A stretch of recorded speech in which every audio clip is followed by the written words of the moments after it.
வணக்கம் நண்பர்களே. நம்ம இன்றைக்கி பார்க்க போகிறது பார்த்திங்கனாக்கா ஒரு மினி டிஃபன் தான் நம்ம வீட்டிலேயே பண்ண போகிறோம். பொதுவாக பார்த்திங்கன்னா மினி டிஃபன் வந்து நம்ம ஹோட்டலில் சாப்பிட்ருப்போம். இல்லை நம்ம கல்யாண வீடுகளில் போகும்போது இது போல் வெரைட்டிஸ் வந்து நம்ம சாப்பிட்ருப்போம். அதை வந்து நம்ம எப்படி நம்ம வீட்டிலே செஞ்சு நம்ம நிம்மதியாக குடும்பத்தோடு சேர்ந்து எப்படி சாப்பிட்றது அப்படிங்கிறது தான் இந்த வீடியோ. நான் ரெசிபிஸை ஷேர் பண்ணியிருக்கிறேன், பாருங்கள். இப்போ நம்ம பண்ணக்கூடிய வெரைட்டி பார்த்திங்கன்னா இதெல்லாம் தான் நான் பண்ண போகிறேன். அதாவது பார்த்துருப்பீங்க, கேசரி, பொங்கல், வடை, இட்லி, ஊத்தப்பம், சட்னி, சாம்பார், அவ்வளோதான். வாங்க இப்போ எப்படி பண்ணுறதுன்னு சொல்லி பார்த்துடலாம். நம்ம சமையல் ஆரம்பிக்கிறதுக்கு முன்னாடி கிச்சன் பார்த்திங்கன்னா இப்படி தான் இருக்குது. நம்ம சமைக்கும் போது இடையிடையே உங்களுக்கு கவர் பண்ணுறேன் அப்போ எப்படி இருக்குங்கிறதையும். இப்போ ஃபஸ்ட்டு வந்து சாம்பாருக்கு ரெடி பண்ணி நம்ம வேக வைக்க வேண்டிய பொருள்லாம் வந்து வேக வச்சு எடுத்துட்டோம் அப்படின்னு சொன்னால் டக்கு டக்குன்னு நம்ம வேலையை முடிச்சிடலாம். பருப்பு வந்து அந்த சுண்டில் வந்து நான் அந்த கோட்டை அளவுக்கு எடுத்துருந்தேன். அதன் கூட நம்ம நறுக்கி வச்சுருக்கிற வெங்காயம், தக்காளி பார்த்திங்கன்னா நல்ல பெரிய தக்காளியாக ஒரு தக்காளியை வந்து சேர்த்துருக்கேன். இதோட கேரட்டும் சேர்த்துட்டு பச்சை மிளகாய் வந்து ஒரு 3 மிளகாய் சேர்த்துருக்கேன் காரத்துக்கு. நம்ம மிளகாத்தூளும் சேர்ப்போம், பட் வந்து பச்சை மிளகா சேர்த்தா இது ஒரு டேஸ்ட் கொடுப்போம். கத்திரிக்காய் வந்து இதில் சேர்க்க வேணாம், கத்திரிக்காய் வந்து நம்ம தனியாக வந்து சேர்த்து நம்ம வேக வச்சுக்கலாம். இப்போ கொஞ்சமாக வெந்தயம் சேர்த்துட்டு இதை வந்து வேக வச்சிடலாம். குக்கர் வந்து ஸ்டவ்வில் வச்சுட்டேன். அடுத்து நம்ம ஸ்வீட் பண்ணுறதுக்கு கேசரிக்கு வந்து ரவா வந்து நல்லா கொஞ்சம் வந்து சூடு வர அளவுக்கு நல்லா அதை வந்து வதக்கிக்கலாம். வறுத்த ரவா இருந்தாலும் கொஞ்சம் நம்ம இதை போல் கொஞ்சம் ரோஸ்ட் பண்ணிவிட்டு அப்புறம் செஞ்சோம் அப்படி சொன்னால் கேசரி நல்லாயிருக்கும். இப்போ 1 கப் அளவுக்கு ரவா எடுத்துருந்தேன். அந்த ரவாவுக்கு 2 கப் அளவுக்கு தண்ணி சேர்த்திங்க அப்படின்னு சொன்னால் கரெக்டாக இருக்கும். தண்ணி கொஞ்சம் கொதித்து வந்த பிறகு ஸ்டவ்வை வந்து சிம்மில் வச்சுங்க. சிம் பண்ணிவிட்டு நீங்கள் கொஞ்சம் கொஞ்சமாக ரவா சேர்த்துட்டு கலந்துகிட்டே வந்தீங்கன்னாக்கா கேசரி வந்து உங்களுக்கு கட்டி தட்டாமல் இருக்கும். சிலர் வந்து கட்டி தட்டுது அப்படின்னு சொல்லி பயந்தே கேசரி வந்து பண்ண மாட்டாங்க. நீங்கள் கொஞ்சம் கொஞ்சமாக நீங்கள் கலந்தீங்கனாக்கா கட்டி தட்டாது. நல்லா கலந்து விட்டுட்டு இப்போ வந்து ஃபுட் கலர் கொஞ்சமாக தண்ணியில் கரைச்சிட்டு நீங்கள் சேருங்க. எப்போவுமே ஃபுட் கலர் பவுடராக வந்து டேரெக்டாக நம்ம ஆட் பண்ணால் நிறையா பவுடர் ஆட் பண்ணுற மாதிரி இருக்கும் அந்த கலர் வர்றதுக்கு. பட் நீங்கள் தண்ணியில் கரைச்சிட்டு சேர்த்து பாருங்கள், நீங்கள் கொஞ்சம் சேர்த்தாலே போதுமானதாக இருக்கும். இப்போ 1 கப் ரவாவுக்கு 1.5 கப் அளவுக்கு ஜீனி சேர்த்துட்டு ஏலக்காய் பொடி பண்ணதையும் கொஞ்சம் சேர்த்துட்டு நல்லா கலந்து விட்டுடுங்க. இப்போ நம்ம ஜீனி சேர்த்த பிறகு கொஞ்சம் வந்து இலகி வரும். பட் வந்து நம்ம கலந்துகிட்டே வரும்போது நமக்கு பதம் வந்து கரெக்டாக வந்துடும். ஒரு 1/4 கப் அளவுக்கு நான் வந்து எண்ணெயும் சேர்த்துக்கிறேன். நான் இன்றைக்கி நெய் சேர்த்து பண்ண போகிறதில்ல, எண்ணெய் சேர்த்து தான் பண்ண போகிறேன். சேர்த்துட்டு நல்லா கலந்து விட்டுடுங்க. எண்ணெய் சேர்த்தா நல்லா இருக்குமான்னு கேட்குறீங்களா? கண்டிப்பாக நல்லா இருக்குங்க. ட்ரை பண்ணி பாருங்கள். இந்த விட வேணாம், நீங்கள் உங்களுக்கு டேஸ்ட்டுக்கு வேணால் கொஞ்சமாக வந்து மேலால் நெய் வேணாலும் 1 ஸ்பூன் அளவுக்கு விட்டிங்கனாக்கா போதுமானதாக இருக்கும். நான் இப்போ கொஞ்சமாக வந்து உப்பே சேர்த்துட்றேன். இந்த பக்கம் குக்கர் வந்து விசில் வந்துடுச்சு, பருப்பு வந்து வெந்து ரெடியாக இருக்குது. இப்போ கேசரி வந்து நமக்கு தயாராகிடுச்சு. அடுத்து வந்து நம்ம பொங்கலுக்கு வந்து ரெடி பண்ணிடலாம். பச்சரிசி ஒரு 3/4 டம்ளர் அளவுக்கு எடுத்துகிட்டு மீதி 1/4 டம்ளர் அளவுக்கு பாசிப்பருப்பு சேர்த்துட்டு இதையும் குக்கரில் வேக வைக்க வேண்டிய பொருளாக நம்ம வேக வச்சுட்டோம்னு சொன்னால் கடகட நம்ம வேலை முடிஞ்சிடும். இப்போ அதை நல்லா தண்ணி ஊற்றி களைஞ்சி ஊற்றிட்டு நமக்கு தேவையான அளவுக்கு நான் இப்போ 1 டம்ளர் அளவுக்கு அரிசியும் பருப்பு எடுத்துருந்தேன் இல்லைங்களா, இப்போ 3 டம்ளர் அளவுக்கு தண்ணி சேர்த்துட்டு இதையும் குக்கரில் வேக வச்சு எடுத்துக்கலாம். அது வெந்துட்டுருக்கு அந்த பக்கம். இப்போ பருப்பு நமக்கு ரெடி ஆகிடுச்சிங்களா, பருப்பு போட்டு நம்ம சாம்பார் வந்து ரெடி பண்ணிடலாம். வேக வச்ச பருப்பை சேர்த்துட்டு தக்காளியெல்லாம் கொஞ்சம் மசியாமல் இருந்ததுனாக்கா நல்லா குழைவாக மசிச்சு விட்டாக்கா அந்த தக்காளியோட டேஸ்ட் எல்லாமே வந்து அந்த புளிப்பு எல்லாம் நம்ம சாம்பாரில் இறங்கும்போது டேஸ்ட் வந்து சூப்பராக இருக்கும். கலந்துட்டு இப்போ வந்து நம்ம கத்திரிக்காய் வந்து முன்னாடியே சேர்த்தோம்னாக்கா அது வெந்துடும். பட் வந்து ரொம்ப குழன்னு ஒரு மாதிரி திக்காகிடும். ஸோ இந்த ஸ்டேஜில் நீங்கள் சேர்த்திங்க அப்படின்னு சொன்னாக்கா நல்லாயிருக்கும். சாம்பாருக்கு ஒரு திக்னஸும் கிடைக்கும், நல்ல ஒரு டேஸ்ட்டும் கிடைக்கும். கொஞ்சம் மஞ்சள் தூள் சேர்த்துட்டு ஒரு 1.5 ஸ்பூன் அளவுக்கு தனி மிளகாய்த்தூள் சேர்த்துட்றேன். சேர்த்துட்டு இதில் வந்து ஒரு எந்த ஸ்பூனால் மிளகாய்த்தூள் சேர்த்துனா அதே ஸ்பூனால் தான் மல்லித்தூள், அதே அளவுள்ள ஸ்பூன், அதால் ஒரு 3 ஸ்பூன் அளவுக்கு மல்லித்தூள் சேர்த்துக்கிறேன்.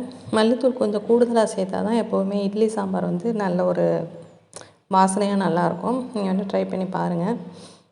நல்லா கலந்து விட்டுடுங்க. கலந்து விட்டுட்டு இதுக்கு ஒரு மசாலா ரெடி பண்ணிடலாம். ரொம்ப சிம்பிள் தான், ரொம்ப பெரிய டிஃபிகல்ட்லாம் ஒன்றும் கிடையாது. கொஞ்சமாக ஒரு 1/4 ஸ்பூன் அளவுக்கு சீரகம், ஒரு 1/2 டீஸ்பூன் அளவுக்கு உளுந்து, ஒரு 10 போல் ஒரு மிளகு சேர்த்துட்டு ஒரு 2 கொத்து அளவுக்கு கருவேப்பிலை. இந்த கருவேப்பிலையும் சேர்த்துங்க, ரொம்ப நல்லாயிருக்கும். நல்லா இதை வந்து ட்ரை ரோஸ்ட் பண்ணிவிடுங்க. பண்ணிவிட்டு இது நல்லா ஆறின பிறகு மிக்ஸி ஜாரில் போட்டு நம்ம பவுடர் பண்ணிக்கலாம். அந்த பக்கம் வந்து பொங்கல் வச்சுருந்தோம் இல்லைங்களா, அதுவும் வந்து விசில் வந்துடுச்சு.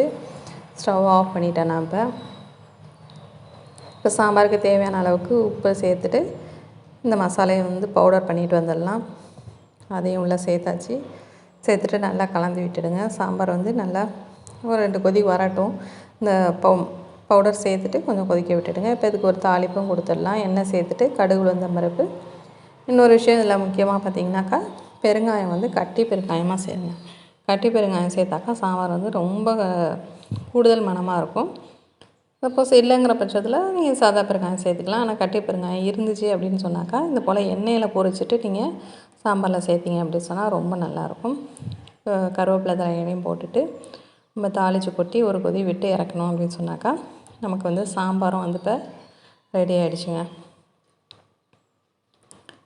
அப்படியே கலந்து விட்டுடுங்க. ஒரு 2 நிமிஷம் வந்து கொதிச்சாக்கா போதும். இதை சேர்த்துட்டு இந்த சாம்பார் வந்து இட்லிக்கு மட்டும் இல்லைங்க, பொங்கலுக்கும் ரொம்ப சூப்பராக இருக்கும். நீங்கள் தேங்காய் சட்னி இல்லாமல் இந்த சாம்பார் மட்டுமே தொட்டு சாப்பிட்டாலுமே ரொம்ப சூப்பராக இருக்கும். மேலால் நல்லா ஒரு ஃப்ரெஷ்ஷான கொஞ்சமாக கொத்தமல்லி தலைகளையும் தூவி சாம்பாரை வந்து இறக்கிடலாம். இப்போ பொங்கலும் வந்து ரெடி ஆகிட்டு நல்லா வெந்து வந்துருச்சு. அதை வந்து நல்லா ஒரு கரண்டி வச்சு இன்னும் கொஞ்சம் நல்லா குழைவாக நல்லா மசிச்சு விட்டுடுங்க. தண்ணி வந்து நம்ம சேர்த்தது கரெக்டாக இருக்குது. இப்போ இதில் 1 ஸ்பூன் அளவுக்கு நெய்யும் ஒரு 2 ஸ்பூன் அளவுக்கு எண்ணெயும் சேர்த்துக்கிறேன். இதன் கூட நம்ம ஜீரகமும் மிளகும் சேர்த்துக்கலாம். உப்பு வந்து நான் வேக வைக்கும்போது சேர்க்கலை, அதனால் பொங்கலுக்கு இப்போ சேர்த்துட்டு இதன் கூட ஜீரகமும் மிளகும் சேர்த்துருக்கேன். மிளகும் சீரகம் சிலர் வந்து பொடி பண்ணி சேர்த்துருவாங்க. அப்படி சேர்த்தாக்கா குழந்தைங்க சாப்பிட்ருவாங்க தான். பட் வந்து பொங்கலோட நிறமே வந்து மாறிடுது. அதனால் நான் முன்னாடியே அப்படி தான் பண்ணிகிட்டு இருந்தேன். பட் அது எனக்கு அந்தளவுக்கு திருப்தியாக இல்லை. அதனால் இப்படியே நான் தாளிச்சிக்கிறது. இப்போ கொஞ்சமாக ஒரு சின்ன துண்டு அளவுக்கு இஞ்சியை நல்லா தூள் சீவிட்டு நல்லா அதை இடி உரலில் போட்டு நல்லா இடிச்சிட்டு அதையும் போட்டு நல்லா தாளிச்சிட்டிங்க அப்படின்னு சொன்னாக்கா பொங்கலுக்கு வந்து தாளிப்பு வந்து இப்போ ரெடி ஆகிட்டு, இஞ்சி கொஞ்சமாக அது நிறம் மாறட்டும். மாறின பிறகு 2 கொத்து அளவுக்கு கருவேப்பிலை தலைகளை வந்து சேர்த்துருங்க. சேர்த்துட்டு பொங்கலில் சேர்த்துட்டோம் அப்படின்னு சொன்னாக்கா இப்போ பொங்கலும் வந்து ஆல்மோஸ்ட் வந்து நமக்கு ரெடி ஆகிடுச்சு. நல்லா கலந்து விட்டுடுங்க.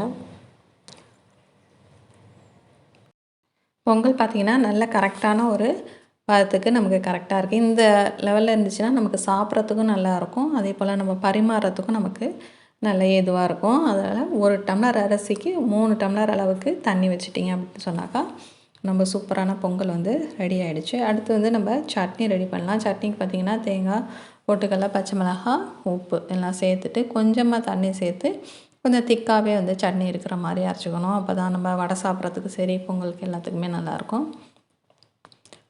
அடுத்து பார்த்திங்கன்னா இட்லி வந்து வேக வச்சிடலாம். அதுக்கு ஒரு பக்கம் இட்லி ஊற்றிட்டுருக்கேன். அதுக்கு இடையில் பார்த்திங்கனாக்கா பால் வந்துருச்சு. பாலையும் வந்து சென்டர் பர்னரில் வச்சு அது காய்ச்சிட்ருக்கேன். இப்போ இந்த ஸ்டேஜில் பார்த்திங்கனாக்கா நமக்கு கிச்சன் வந்து இப்படி தான் இருக்குது. அப்பப்போ கொஞ்சம் கொஞ்சம் செய்யும்போது நம்ம க்ளீன் பண்ணி செய்கிறதுனால இது இந்த அளவில் இருக்குது. எல்லாத்தையும் வச்சுட்டோம் அப்படின்னா நமக்கு வேலை செய்யவும் கஷ்டமாக இருக்கும். இப்போ ஓரளவுக்கு அதையும் நீட் பண்ணியாச்சு. இந்த பக்கம் வந்து ஸ்டவ்வில் எண்ணெய் சேர்த்து நல்லா சூடு பண்ணி வடையும் போட்டாச்சு. வடை வந்து ஆல்ரெடி நான் ரெசிபி போட்டிருக்கேன், தேவைப்பட்டதுன்னா லிங்க் தரேன். நார்மலாக நம்ம எப்போதும் செய்யக்கூடிய உளுந்து வடை தான். இப்போ பார்த்திங்கன்னா மேக்ஸிமம் நம்ம எல்லாமே ரெடி பண்ணியாச்சு. கேசரி, பொங்கல், அப்புறம் பார்த்திங்கனாக்கா சட்னி, சாம்பாரும் ரெடி. இந்த பக்கம் வடையும் ரெடி. இட்லி வந்து வெந்துருச்சு ஆல்மோஸ்ட். அதை வந்து எடுத்துட வேண்டியது தான். இங்கே வந்து தோசைக்கல் போட்டுட்டு நம்ம ஊத்தப்பம் ரெடி பண்ணிடலாம். அதுக்கு கல் காஞ்சதும் கொஞ்சமாக வந்து மாவு ஊற்றிட்டு, ரொம்ப பெருசாக ஊற்றலை, ஒரு மினி சைஸ் ஊத்தப்பம் அப்படின்னு சொல்லலாம். இதில் கொஞ்சம் ஆனியனும் கேரட்டு உங்களுக்கு விருப்பமாக இருந்ததுனாக்கா நீங்கள் கேரட் சேர்க்கலாம். இல்லை ஆனியன் மட்டும் போதுன்னா கூட விட்டுடலாம். இல்லை நீங்கள் பொடி ஊற்றப்போம் அப்படின்னா கூட இட்லி பொடி இருந்ததுன்னா அது கொஞ்சம் ஸ்ப்ரெட் பண்ணி விட்டுங்க. கொஞ்சமாக நான் மேலே கொத்தமல்லி தழைகளையும் போட்டுட்டு எண்ணெயை ஊற்றிட்டு நல்லா மூடி வச்சு வேக வச்சிட்டிங்க அப்படின்னு சொன்னாக்கா நல்லா ஒரு சூப்பரான ஊத்தப்பம் நமக்கு இப்போ ரெடி ஆகிடுச்சுங்க. இப்போ நமக்கு அருமையான ஒரு மினி டிஃபன் வந்து ரெடியாக இருக்குது. கண்டிப்பாக வீடியோ பிடிச்சிருக்குன்னு நினைக்கிறேன். நம்ம சேனல் சப்ஸ்கிரைப் இல்லைன்னா மறக்காமல் சப்ஸ்கிரைப் பண்ணி வச்சுங்க. இது போல் இன்னும் வேறு என்ன ரெசிபி வேணும் அப்படிங்கிறது நான் கமெண்டில் ஷேர் பண்ணுங்கள். வீடியோ பிடிச்சிருந்தா லைக் பண்ணுங்கள். உங்கள் ஃப்ரெண்ட்ஸ் ரிலேட்டிவ்க்கும் ஷேர் பண்ணி விடுங்க. முக்கியமாக கமெண்ட் செக்ஷனில் கமெண்ட் பண்ண மறந்துடாதீங்க. வேறு ஒரு இன்ட்ரெஸ்டிங்கான வீடியோட உங்களை மீண்டும் சந்திக்கிறேன். வணக்கம்.